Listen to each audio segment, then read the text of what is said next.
I decided to go into the garage and whip up a little Blackmatch stretching and drying frame with the idea I could get this into the shop, the pyro shop, mix up some slurry and make some Blackmatch in the pyro shop even if it's winter time. Simple 2x4 support frame.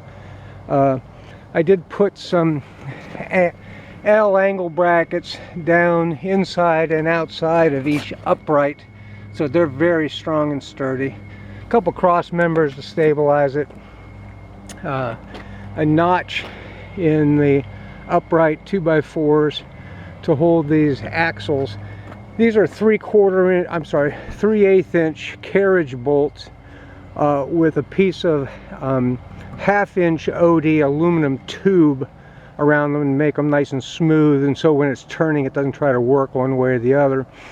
The cross bars on the frame are 3/8 inch threaded rod, fender washers and nuts, and I've covered that rod with 1/2 inch OD aluminum tube to make it nice and smooth and small in diameter, so the Blackmatch won't stick to it very much.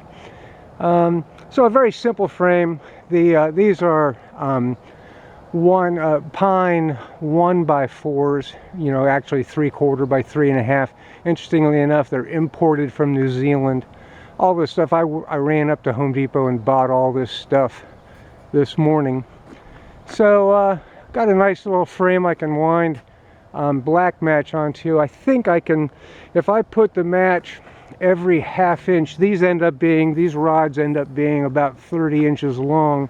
If I put a match on there about every 1/2 inch, and they're about 4 feet apart, I think with a quick mental calculation I can wind about 500 feet of Blackmatch onto it. So just a little simple frame.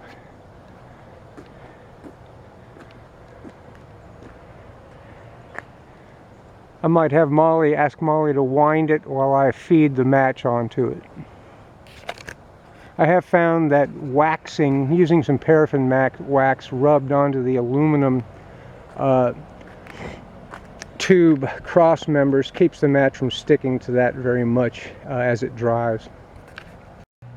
And one more detail, as the frame winds back and forth, just in case it moves one direction or another, I've notched these uprights a little bit so the nuts can't hit the uprights as the frame is being wound.